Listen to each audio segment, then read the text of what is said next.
Welcome to the Dreams of Consciousness podcast, or I guess I should say, welcome back to the Dreams of Consciousness podcast. If you'd be so kind, would you mind introducing yourself? My name is Jon DeRosa from the band Aarktica. And Jon has been on the podcast twice before. Once to speak about Aarktica back in 2019, and just earlier this year, at the beginning of 2022, we spoke about your collaboration with Black Tape for a Blue Girl. For people who haven't heard the original Aarktica interview, how would you describe the music that you make with this project? So Aarktica has been around for, like over 20 years now. And when I started Aarktica, it was very much like guitar-based ambient experiments, very like lo-fi tape and delays and tape manipulation and things like that. And, over the years, it kind of evolved into bringing those types of sounds into more song structures and orchestral type elements and post-rock type sounds. So I think Aarktica is like a bit of a diverse and hard to pin down project sonically, but I would say overall like very atmospheric and definitely very ambient and definitely very guitar based. Very guitar based.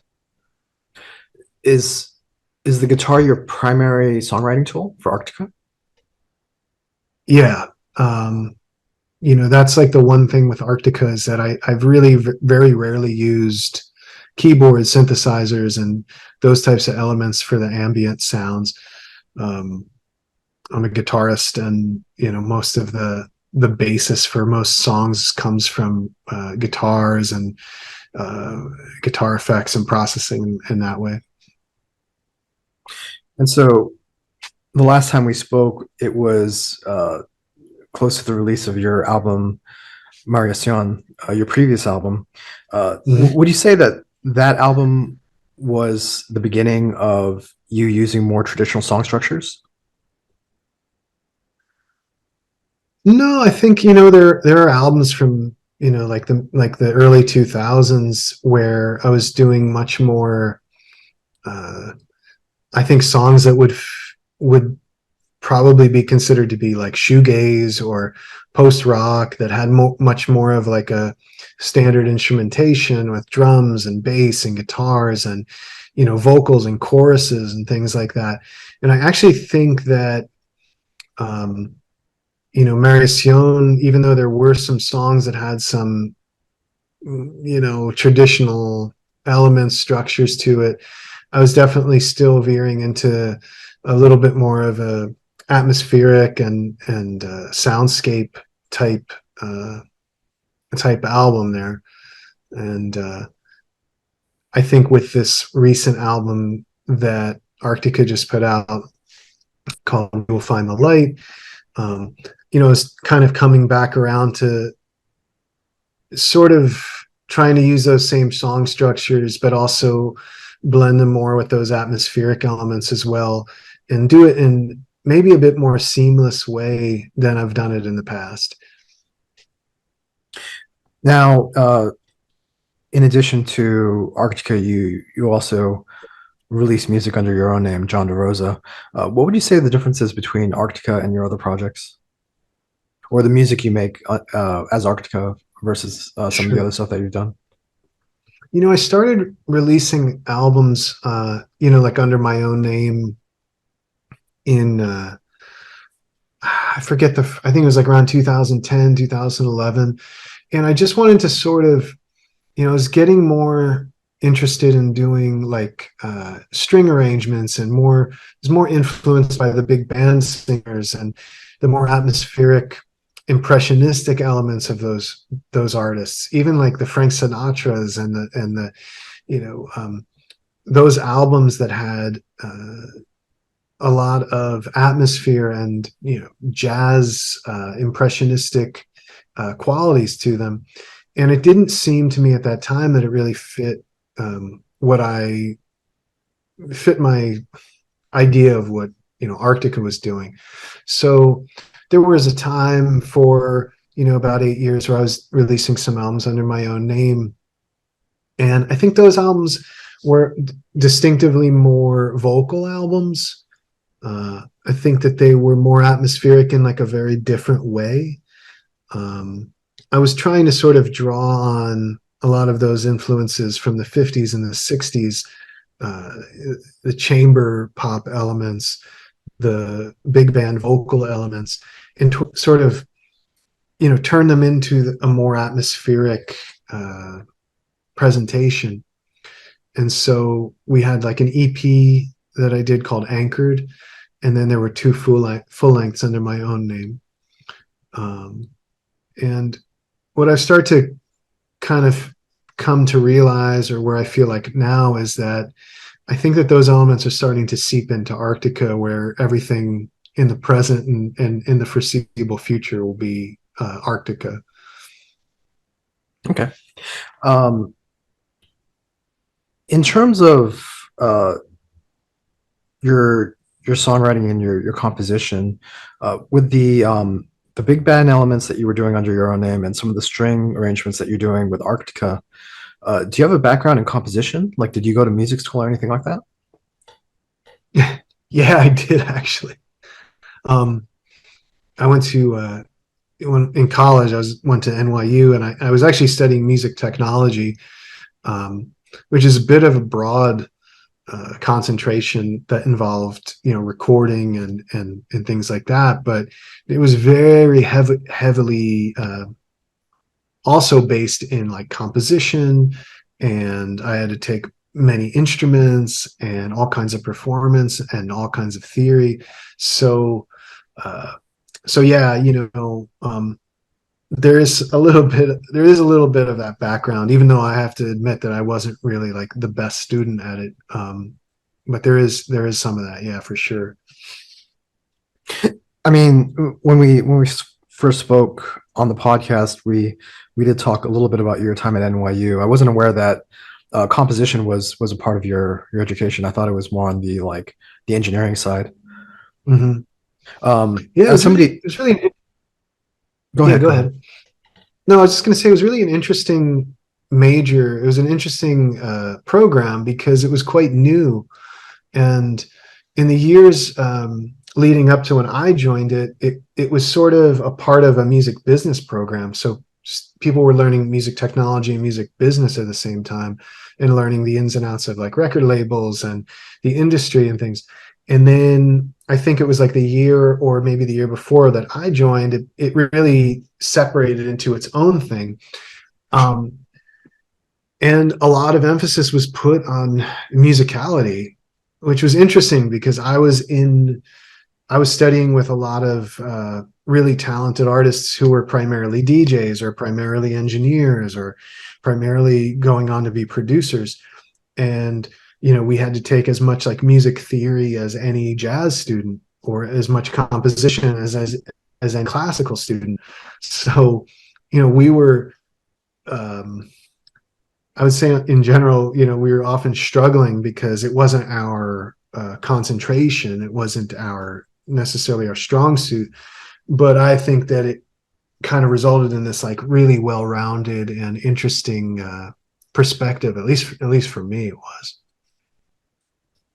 Now, as somebody who studied music theory, what makes a good song? Or maybe let's start with what is a song in general? Like, how do you define a song? Because a lot of the music for Arctica is quite open ended in terms of structure and things like that. Yeah. Amorphous, I guess I should say. Yeah, it's a good question, and I'm not sure I can answer it. It's been so long since I've been in that environment. And I never really um, I don't approach music in that way of saying what makes a good song. And that's probably why I'm not, a Taylor Swift or one of her producers or something. Because when I listen to Taylor Swift and, I listen to the production, I say, this is songwriting and song crafting at its, uh, its apex in terms of the science of it. And while I do find there's a helicopter, while I do find that there is such an art to that and such a beauty to that, and it's interesting to me, um, it's just not how I approach it. It's not how it's not in my nature. So I'm not sure. I think it's a pretty broad. I think what is a song is a pretty broad definition. Yeah, no, I'm just curious what your take is. I mean, we spoke a little bit about, you mentioned Taylor Swift, and I think not specific to Taylor Swift, but in terms of pop music and these pop producers, they really do have it down to a formula of like this many beats per minute, and Hmm. have the song in this key, and make sure Hmm. that the hook is this many notes or whatever. Hmm. And I think that's one, as somebody who comes from like this, metal and punk background, like definitely, I understand like Metallica as like a template. You have your intro, you Hmm. have your verse, you have your chorus, you have your verse, you have your chorus, you have your solo, back to the verse, back to the chorus, and then you have the end. And Yeah. uh, 90% of the musicians I speak to will write songs in that way.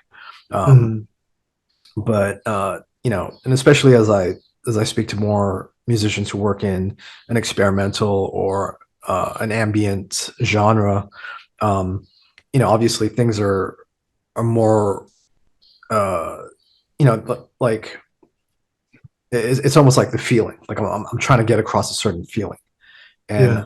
how long that feeling goes on for. Like maybe it's 20 minutes of ambient drone, and you know maybe Yeah. it's yeah. So I'm I just mean, curious as to how you approach that side of it. yeah, it's interesting. Like I talk with Sam from Black Tape for a Blue Girl about this quite a bit. Sam and again, I was on the your show with him because I sing with Black Tape for a Blue Girl. And Sam is, he is Black Tape for a Blue Girl. He does the music and he also runs Project Records. And Project is a label that puts out, I would say at this time, predominantly ambient music. And it's something that comes up a lot because um and as you know, it's like ambient music is so uh there's so much out there right now. You go on Bandcamp or Spotify or whatever, and there's so many artists, because it's easier than ever also to make what we would maybe refer to as ambient music. um, and it makes me feel like I think about the early Aarktica days when I was doing very much more ambient releases. And this was like in 99 or 2000. And that first album, Arctica's No Solace in Sleep, I would say is still probably like the most well known or successful of the Arctica releases.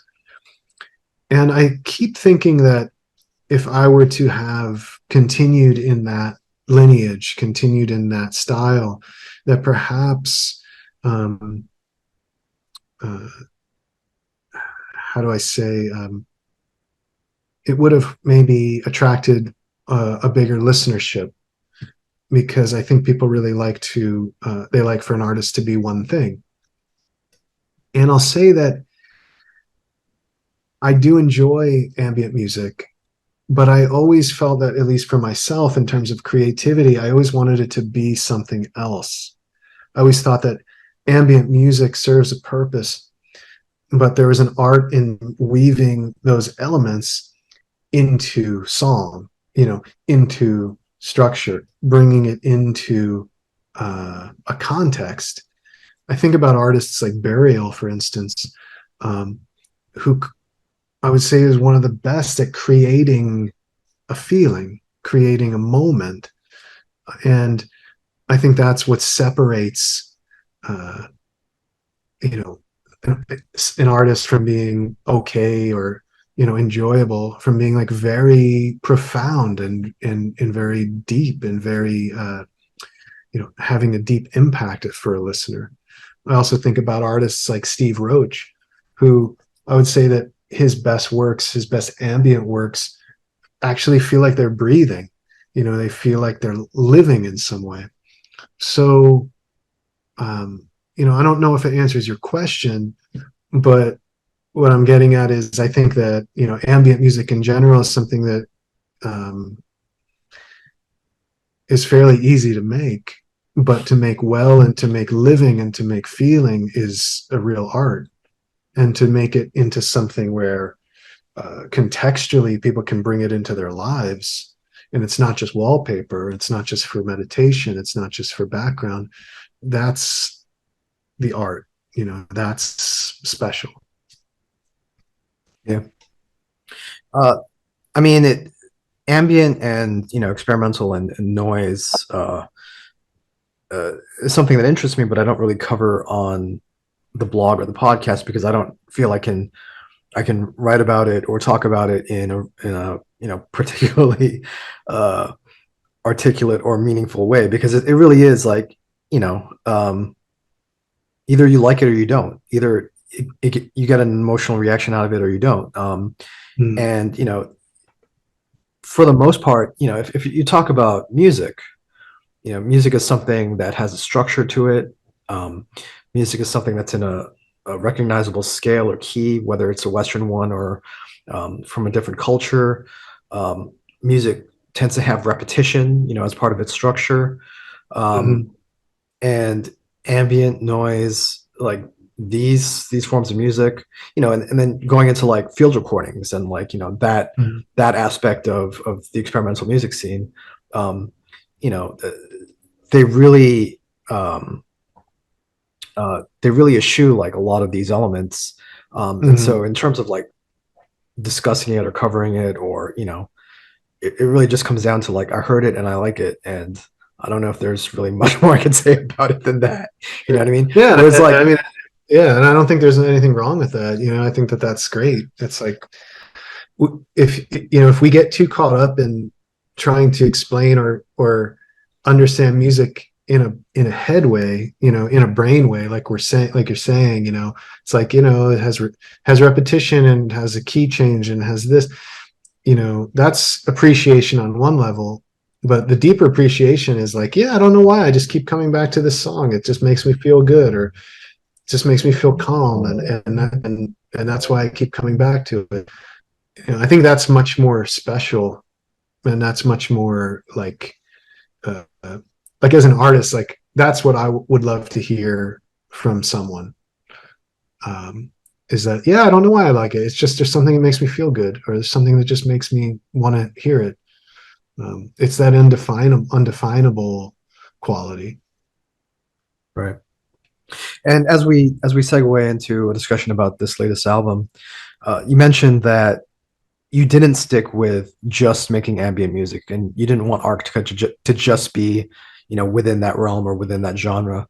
Why is that? Mhm.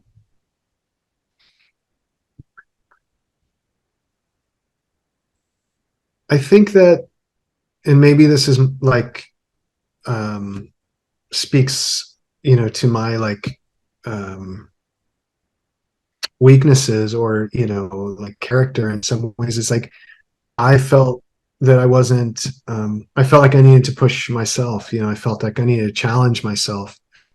I found it. I think I found it. I don't want to say I found it easy to make music like that, but I found it like it was almost like I was like, okay, I understand how to do this. I can do this 100 times. I can make this album, you know, 10 more times. I know how to do it now. And it wasn't something that felt, fulfilling creatively for me. That's not as to say uh, intend any disrespect to artists that stick to a genre. Um, it was just that at that time for me, I was like, 20 years old, and I was restless creatively, and I wanted to do more. I was starting to get into bands like Mogwai and Hood, and there was so much interesting post rock, experimental type stuff that was coming out in the early 2000s, that I was like, I want to have beats in my music. I want to turn this into, I want to take these ambient elements and turn them into structures. I want to add vocals and make them into, moments in time that are uh, somehow different than what I'm doing now with just the guitars and the ambience and stuff. So um, I think that that's what it was. It was like a little bit of me feeling like I wanted to challenge myself. I felt like it was me wanting to create my own identity. You know, I didn't want to. There were bands like Wendy and Carl that I loved. There were bands like Flying Saucer Attack that I loved. Bands like Azusa Plain that I loved. All were doing guitar ambient excursions that were so beautiful, and I was like, I want to make Aarktica something special. I want to do something that no one else is doing, or that's distinctively me. And I think that that's what led me to trying to bring in different styles and instrumentation and arrangements and things like that. So let's talk about this latest album. The 10th Aarktica album is called Mm. We'll Find the Light, and it was Mm. released at the end of September 2022 through Darla Records. When did you Mm-hmm. begin when did you begin work on these songs? Believe it or not, I started writing this record in January of this year. So it was a relatively short amount of time between the time that I wrote the album to the time I recorded the album and to the time that it was released. It all happened, I would say, in a span of like 9 months. Now, did you go into this album wanting to do anything specific, or maybe to differentiate what you were doing with Sam with Black Tape, or maybe to continue what you're doing from Mariason, the previous album? I hadn't felt very inspired to write music in many years. Even Mariacion, even though it came out in 2019, it was a very patchwork album. Meaning that it wasn't something I wrote all at once. I kind of pulled it together from, maybe this I worked on 5 years ago, and this I worked on a few years ago, and it wasn't as if the creativity was like flowing for many years, is I guess what I'm saying. And it started to really, feel like a problem for me. I was like, maybe I just don't have, um, maybe I just don't have it left. I don't have any inspiration left. And I kind of sat with it for a while. And what I realized I was kind of putting myself through was sort of, I think I think the fact that I had had this project, that Aarktica had been a thing for like 20 years, I had this sort of idea in my head that it had to be a certain thing. And I also realized that over the 20 years, I really compartmentalized so many of my projects. I had my solo stuff as Jon DeRosa. I was doing Pale Horse and Rider, which was a bit of a country thing, singing with Lactate for a Blue Girl, and all these other projects in between. And I realized that I think for me, when I limit myself and sort of put barriers on what something has to be, it's a limit to creativity. It's a limit to what's possible. And I started to like break that down a little bit. And I was like, you know what? I'm going to write some songs on my classical guitar, because I play my classical guitar every day. And even though it's not an instrument I associate with Aarktica, that doesn't matter. This is going to be what I'm working with. And I think once I started to get rid of all these like preconceived ideas, um, all these songs like started to just come. And I think that that's why for me this is an important album, because I think going forward, I can't envision ever putting any kind of limitation on myself that way. I think that, from this point forward, anything I create is in whatever style and whatever instrumentation, it's uh, it's still Aarktica. It's still me, because it's just what it is. It doesn't need to be something doesn't need to be this creation in my mind that, that I'm making it out to be. I don't know if I'm explaining that very well, but I guess what I'm Yeah, saying is that, when I try to put a limitation, when I try to put a uh, expectation on something, creativity starts to hinder, and that's not something that I plan to do anymore. yeah, absolutely. You mentioned that Mariación was more of a patchwork album. Would you say that this album, by comparison, is more cohesive? Yeah, and I think that it's also because it was written in a, more a shorter period of time.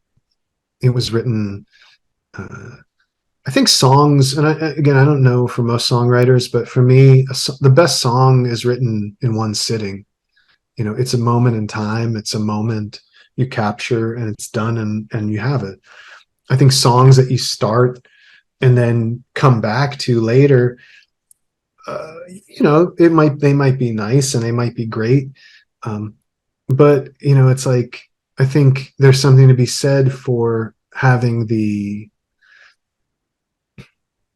balls really to just say, look, this is done right now, and I'll write more songs later, but in this moment, this is done. Um, I think it lends itself to more cohesive album in as a whole when you have songs like that, and you have songs that uh, you have the confidence to say this is done now, or I have the discipline to say that I'm finishing this tonight. Now, was that a problem for you in the past, working and Yeah, I've reworking never been songs? able. I've never been able to do that. It's very rare. I think there was only one other time in my life that I wrote a song in one sitting from start to finish, and in this album, there were several of them. So yeah, Yeah. because you're also saying like, hey, you know what? It might not be perfect, but that's fine. It's like it's not the end all be all. It's like this is me right in this moment. There's time to write more. There's always another album. And as far as this album, when did you feel that you were done, or when did you know that you were done? That's a good question. A lot of these songs, I started working with a, a producer named Louis Pesikov. I hadn't worked with him before, and he was really great because there were a few songs that I brought into studio and intended to record in a certain way, and he helped me um, turn them into something different in a really beautiful way. So, I went into the studio with an idea of an album, and I'll say that it came out. I left the studio with a really beautiful album, but I would say half of it was very different than what I expected it to be. So, um, so yeah, I thought I had an album, and then I went to the studio, and it certainly was an album, but there were some definite differences and changes we made. Yeah. Different how? Different in terms of the instrumentation that you used, or maybe the way uh, the song structures changed? I think a little bit of everything. I think that I had written like a whole classical guitar like suite that I intended to have on this album in 5 pieces, 5 parts, and we ended up using some of those pieces and we processed them a certain way, and some of them turned into more ambient pieces. Some of them didn't end up on the album. Um, some of the vocal songs I intended to be a little bit less straightforward, and they ended up being we arranged them in such a way that they were very vocal forward. uh, so I think that speaks to like Lewis's strengths as a producer, because a producer takes the artist's strengths. He hears things that the artist maybe doesn't hear. An artist is very like possessive of his own work sometimes, and says, no, this is what it is. And I think the producer's job is to say, you know what, this is really strong, and here's what I'm hearing, and this is, I think, interesting. And I think that that's what makes that relationship really beautiful. Lewis is known for his work with, I mean, basically everyone in the indie rock scene. He's worked with St. Vitus. He's worked with Vampire Weekend. He's worked with some very prominent indie rock musicians. Um, First of all, had you worked with Lewis before? I hadn't worked with him, but I had met him, and I had actually met with him when I was ready to mix Marición, and I was considering working with him for that. And I forget, for whatever reason, we just didn't, but I always liked it. I remember liking him a lot, and we got along really well. We have a lot in common, and he's just like a super nice and cool guy. So, I'd always after meeting him, I was like, I gotta work with Lewis. And when I started to finish up writing this album, I reached out to him. Well, I guess in terms of producer, because producer can be a nebulous term in terms of music's recording, and I think especially on this podcast, when I speak to people about who produced the album or who the producer of their album was, a lot of times what they're talking about is an engineer or somebody who's Yeah. very involved with the actual literal recording of hitting record and placing the mics, and that aspect of the album's creation. Yeah. As a producer, what was Lewis's role? I Lewis also engineered the album, so he did everything that you're talking about as well. But I think the difference is like an engineer is purely technical. An engineer is going to know the mic placement and the recording techniques and anything that's technological. A producer, in my experience and in my vision, is going to have more creative input. The producer is going to have some feedback in terms of how to bring out the best of the artist, how to make the songs sound the best. And that feedback is going to most certainly be beyond a technical level. It's going to be more on a creative level. So I would say that in this circumstance, that was most certainly the case. Now, was that something that you were specifically looking for Lewis to contribute to the album, to his feedback as far as arrangements and instrumentation and things like that? Yeah, I did want some collaboration on that. It's like, I trust myself to a certain degree, but I'm not a controlling or perfectionist person. I am always open to what someone else may hear in what I'm bringing to the table. And I started working with people in this context as a producer, and when I lost my hearing in my right ear when I was like 19 years old, and I started to rely on a producer or engineer in that way, because I didn't trust my own sense of what I was creating, in a purely from an engineering standpoint. But I think when you have a solo project or a project that's predominantly a one-person project like myself, I really think that it benefits from having someone you trust present some feedback, because we get, as a solo artists, we get in this headspace where we see things one way, and I think that we miss things. I think that we benefit from hearing other opinions. And I know for me personally, it helps me. So in this case, I did ask Lewis, I said, look, I'm going to be bringing these songs to the table, and I have an idea of what I want to do. But your studio, and what you're capable of. And, I want you to give me some feedback and throw some ideas out there, some things I've never thought of before. And yeah, I think that that's how we worked. So I need to correct one thing that I said. I think I said that Lewis worked with Saint Vitus. I meant Saint Vincent. Sorry, that I'm a I'm not metalhead, and sure. so I I'm a don't metalhead, so know. I fall into old habits very easily. Saint Vitus comes Yeah, up a lot more on this podcast than Saint Vincent does. that sounds same as it sounds more correct. You know, I don't. I'm not. I forget 100% of who he's worked with. I know that one of the bands that he gets that he's most known for was that band Best Coast. I think he did their first album, and you know, Best Coast became a pretty big band, and I think that that sound, that sort of dreamy indie pop, indie rock West Coast sound, um, became very distinctive, and I don't think that it's something that Lewis is specifically like. I don't think it's like his specific sound or anything, but he's definitely like integral in creating that. So I think he gets associated with that quite a bit.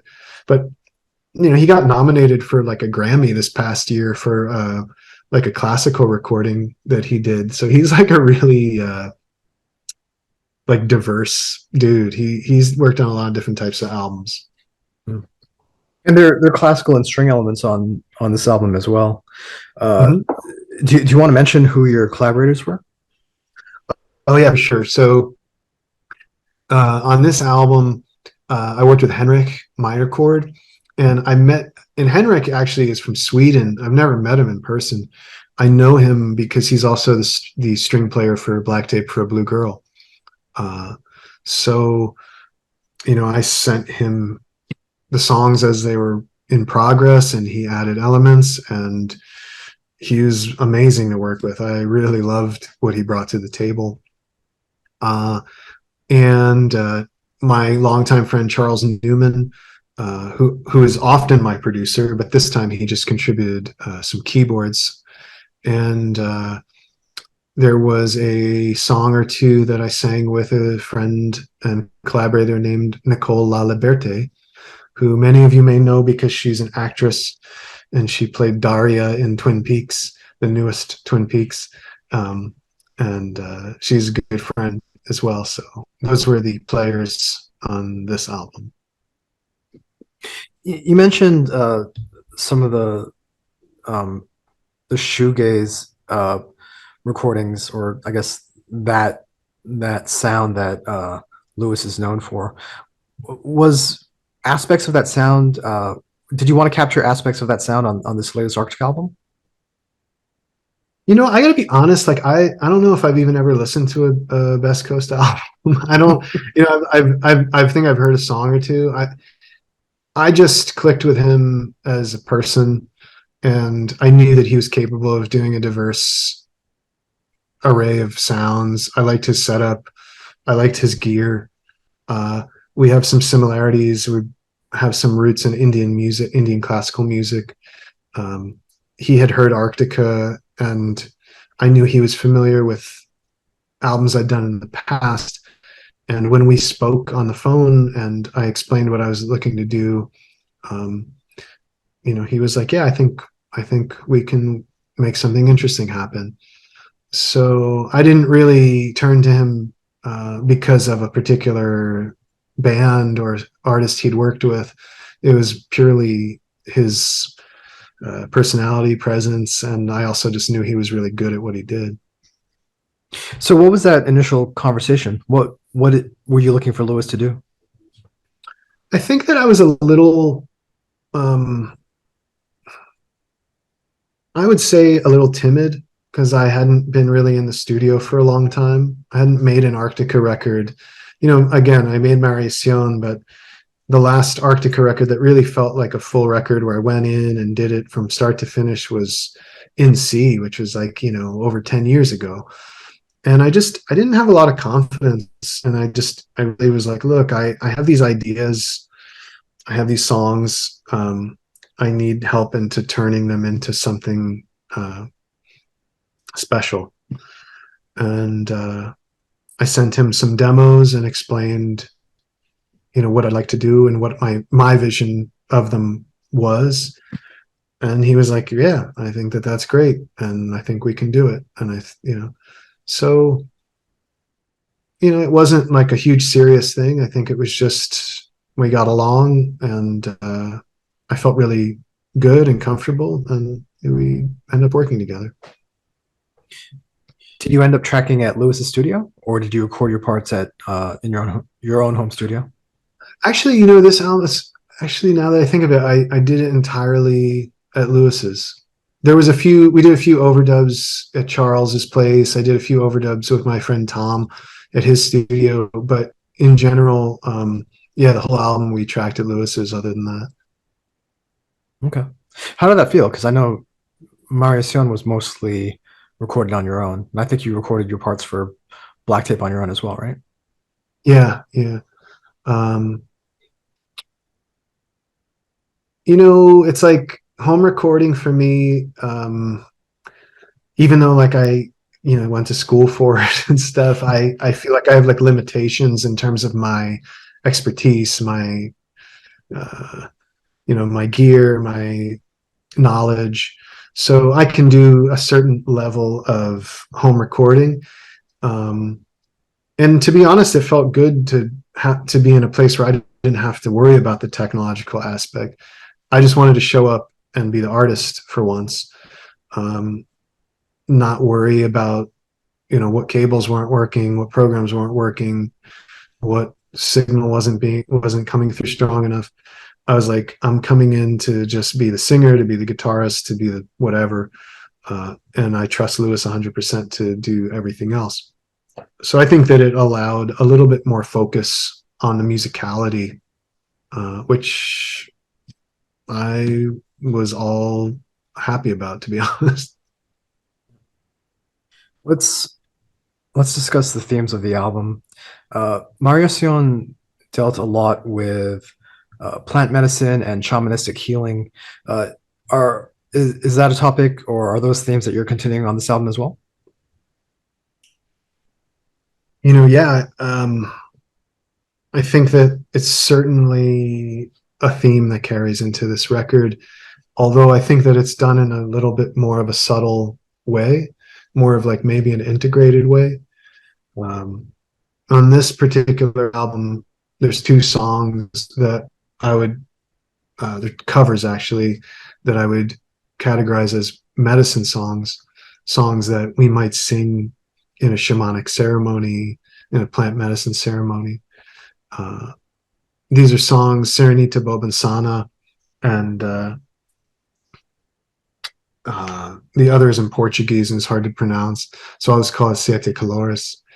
Um, these are songs that I've been singing for maybe 8 years or so in a ceremonial context, and I've never ever captured them in a studio. So I would say those songs in particular uh, carry that theme into this album. And even the songs that the originals that are vocal songs carry those themes of healing and transformation. Um, the ambient songs that are more instrumental, I think, also carry a sort of theme of a sort of maybe otherworldliness or sort of representing like a different level of consciousness. So I do think that these themes were something that I consciously were carrying into this album, but perhaps in a little bit more, as I said, a more integrated way, something that wove in more seamlessly and is not as perhaps obvious or over the top as I was doing with Marius Yon.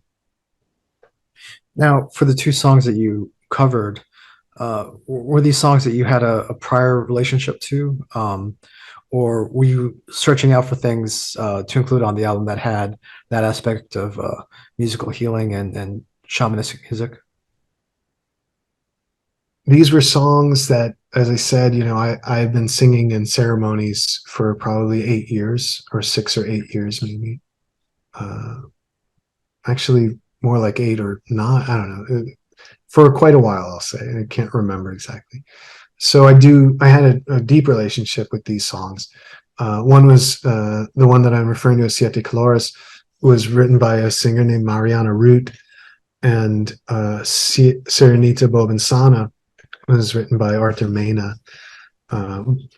Mariana is a Portuguese songwriter, and Arthur Mena is from Peru. And I think that these were the songs that I sing, when I'm alone. These are the songs that I sing for self-soothing. These are the songs that I sing for healing when working with others. So there was a bit of like a vulnerability, maybe, or like a sharing of something that was special in the fact that I was bringing it into this record for me. Right. And we spoke a little bit in 2019 about uh, your relationship with somatic healing, and your music's relationship with what you do in that regard as well. Would you Mm. describe this album as a healing record? I think that, for me, it was. For me, it brought me through some things that I was working through. I never liked to sort of impose uh, a feeling or a meaning for other people. I think that someone can listen to this album and enjoy it for the musicality or for the songs. But I do think on a deep listening level, there are themes of uh, healing and redemption and uh, working through trauma. So uh, I think it's certainly, I guess it's certainly a primary theme of the lyrics and the music. Yeah. Yeah. Tell me about the label that's releasing this, Darla. So Darla Records, has been around since I think the mid '90s, and in the mid '90s, Darla was really a great label for indie rock, indie pop, all kinds of really interesting stuff. I mean, they're really doing great stuff. As a young person, I signed with Darla and put out some of the earlier Aarktica albums. I think 2001, I put out the Bliss Out album, which was like the second Aarktica full length, or the third Aarktica album in general. And I worked with them and put out. I'm trying to think what other albums. Bleeding Light was one Aarktica album I put out with them. When I was doing my project Pale Horse and Rider, which was like a little bit of a country-esque project, I released a couple albums with Darla. And then we kind of parted ways for like over a decade or so. And when it came time to start writing this album, I was also around the time that I reached back out to Darla and we started chatting again and reconnecting. And James and his wife Chandra, who run Darla, were interested in working with me on this album, and it's been really great. It's been nice to really be reconnected with them again.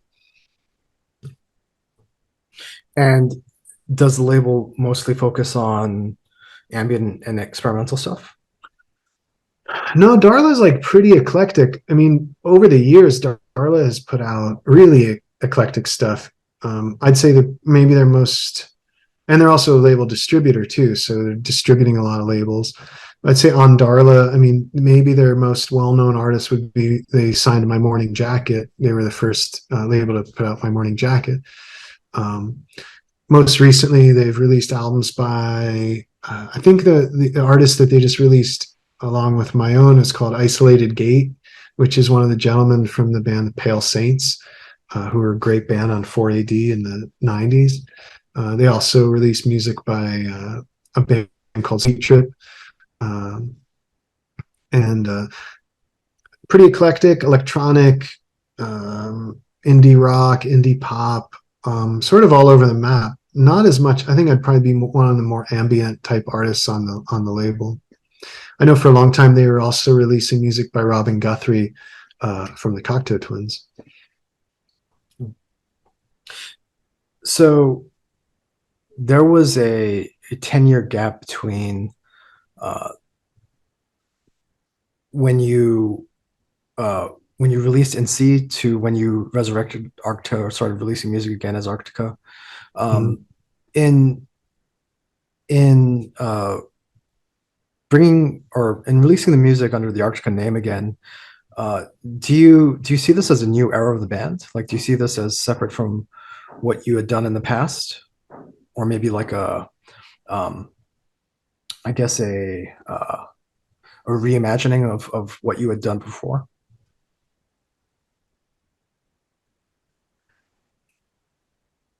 I definitely think that it feels like a bit of a new beginning.